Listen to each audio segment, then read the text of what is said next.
So it's no secret that anybody who knows me knows that I love travel and culture and people. So since I was little, especially because of Mary-Kate and Ashley movies, I've wanted to travel, live in other places, explore new cultures, and finally, I get to really throw myself in and do that. So for those of you who don't know, uh, in less than a month, I will be moving to France, and I will be an au pair for a family of engineers. They have 3 kids, which I'm really excited to meet in person. We've had plenty of Skype dates, and I'll go over more details of how we got to know each other. But it's a really exciting experience. I couldn't be happier. Basically, my motivation and end goal for this is that I want to study abroad.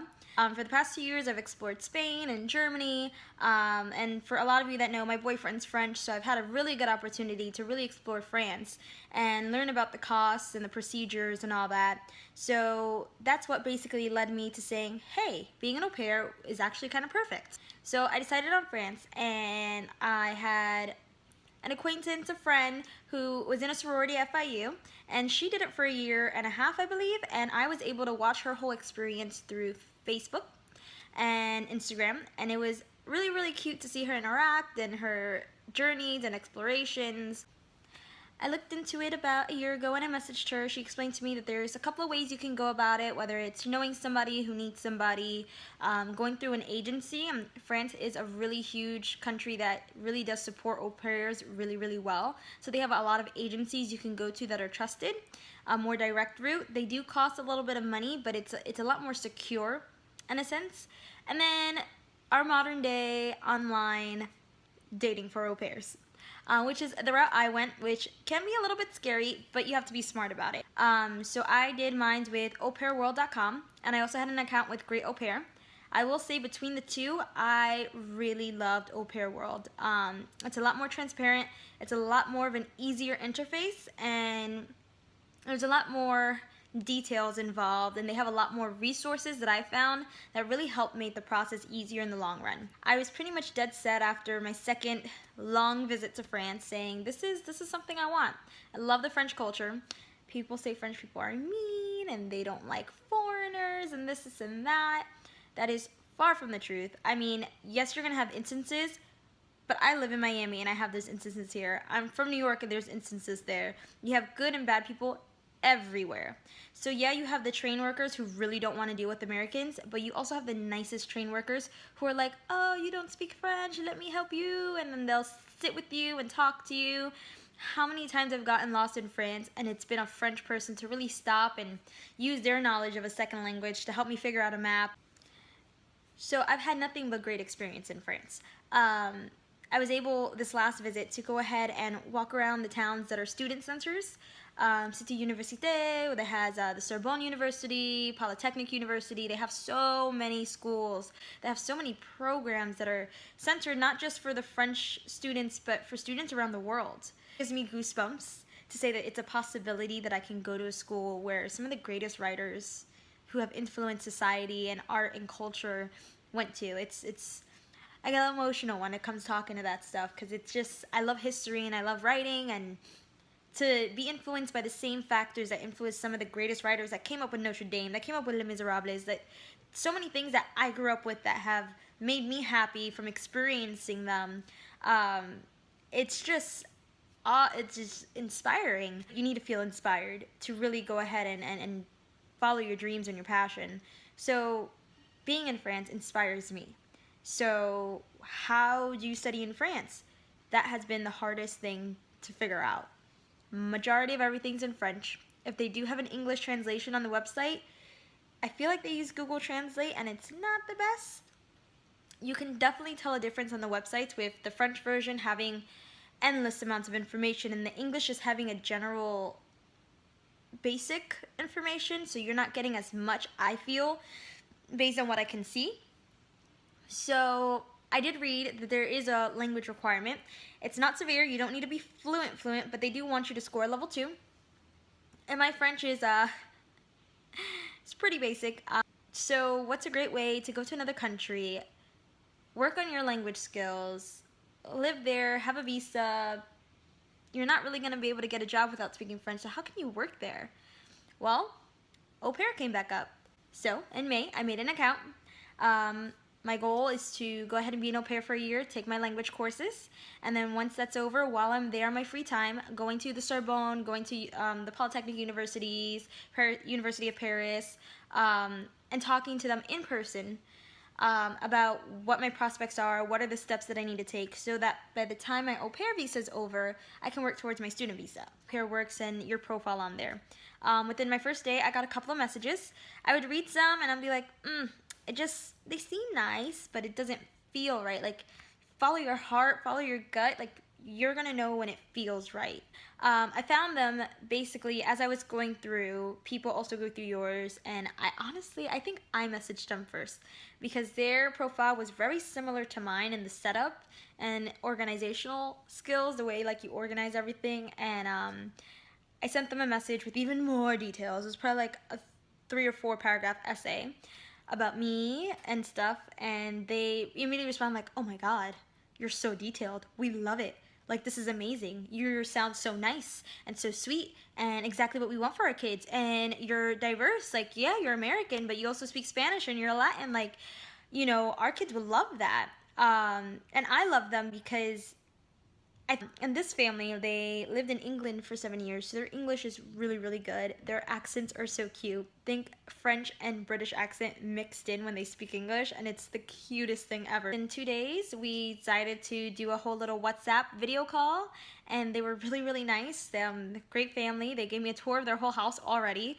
And I met their oldest son, and then 2 or 3 weeks later, we did another one. We agreed that this is it. We set up a contract where we mapped out exactly what we both wanted out of this.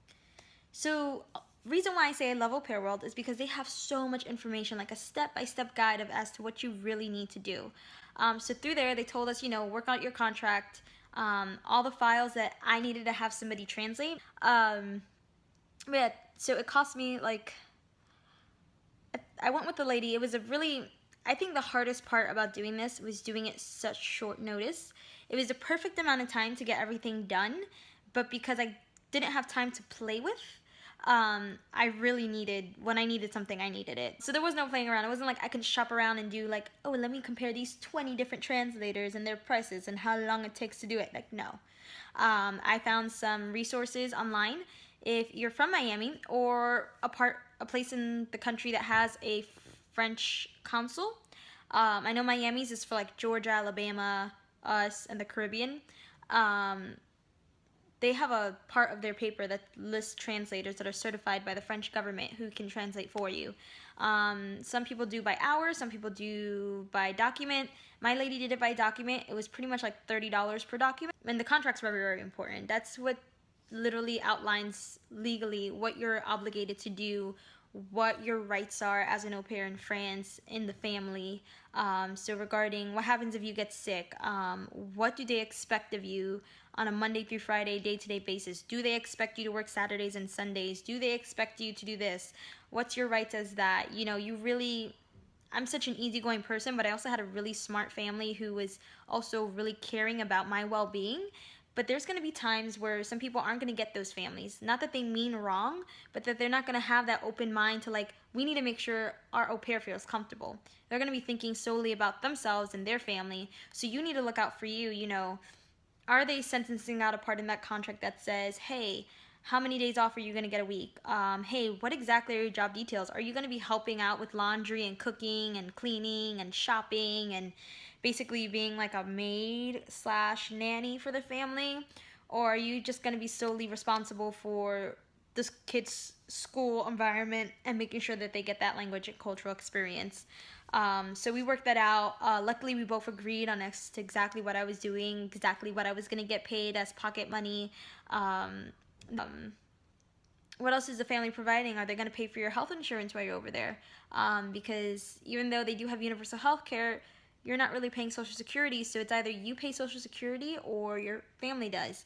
I think by law they have to regardless. They pay your Social Security so you can get your Carte Vitale, which is basically your health insurance card over there.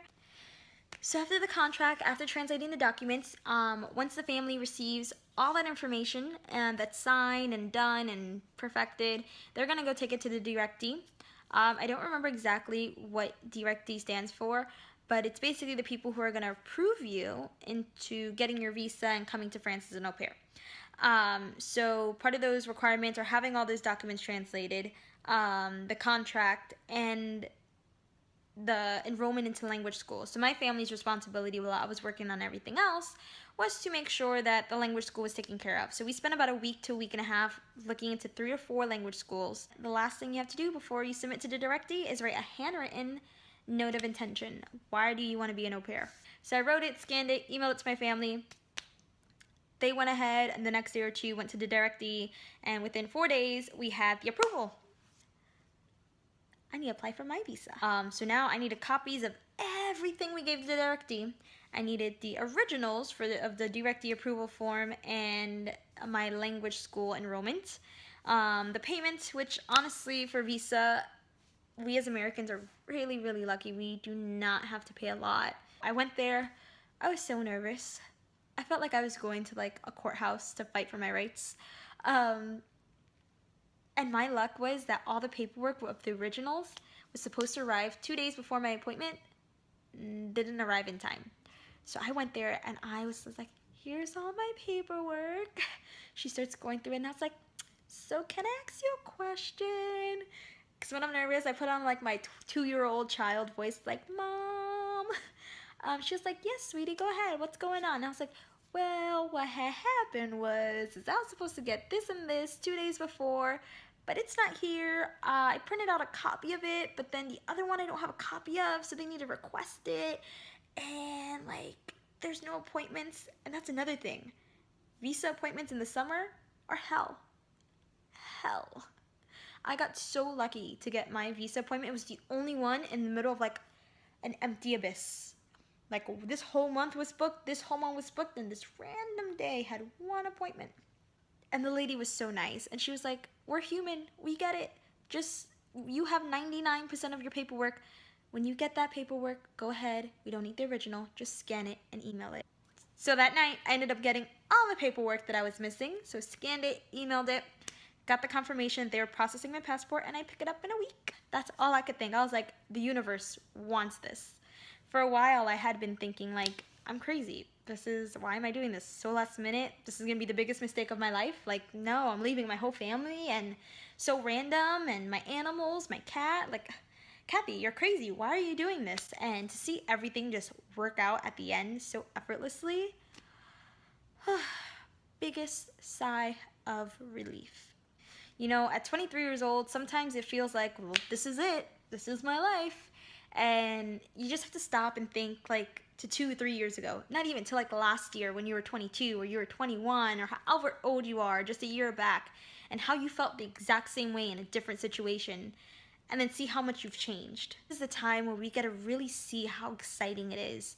I think back to when I was like 18 and 19, you know, my first, second year of college, and all my goals and aspirations then, and see myself now, and how much in this last few years I've been disappointed in myself because I hadn't finished school and I kind of didn't know what I wanted to do, and I didn't really want to invest all this money so I can be tied to the American government for owing them for the next 20-30 years of my life, never being able to fully go ahead and create a future that was going to be sustainable. Because it's not the country America likes to give its citizens, a sustainable future. No, it's a future of us doing nothing but breaking our backs to pay them back for everything they so-called gave us. Yeah, we are very lucky. We have a lot of opportunities other societies don't, but I think our biggest problem is our huge debt crisis. This country is in a debt crisis to the max. And seeing all the trials and tribulations and the beatdowns I gave myself mentally of saying like, just go owe the money, forget it, Kathy. You have to graduate. Like, you're gonna be 23. If you keep waiting, you're just gonna amount to nothing. And then I tell people what I'm doing, and it takes other people to make me realize how crazy I am, in a good sense. How, yeah, I may not be graduating from college with my bachelor's at 23 at the moment, and a lot of you guys have, and that's amazing, and I commend you, and you're so lucky to know what you have wanted to do. We are still discovering who we are. Who I was at 18, and I was so confident in it, is nothing compared to who I am today. Internships with the greatest companies in the world. Walt Disney World has accepted me twice as an employee. I've worked 3 different jobs with them, got an insane amount of experiences and connections. I am lucky enough to have a lot of my old managers on Facebook and on LinkedIn. And when I have a question, they're always there for me, whether it's a friendly question or a business question. I'm lucky to have worked for Marriott for on and off for 2.5 years, who have taught me so much, and have managers there that speak to me and want me to do well and talk to me about, hey, what are your goals? So it's important to have people in your life that keep you thinking about goals, but don't feel like you have to have that timeline. Like, get it done, but it's not a race. And I think that's the most important message that anybody can say. A lot of people respect that about me, and that's something that I never appreciated about myself until people came up to me and said, wow, you know what, Catherine, like, you're living the dream. Like, we are living what we're told to do, but you're living a different path.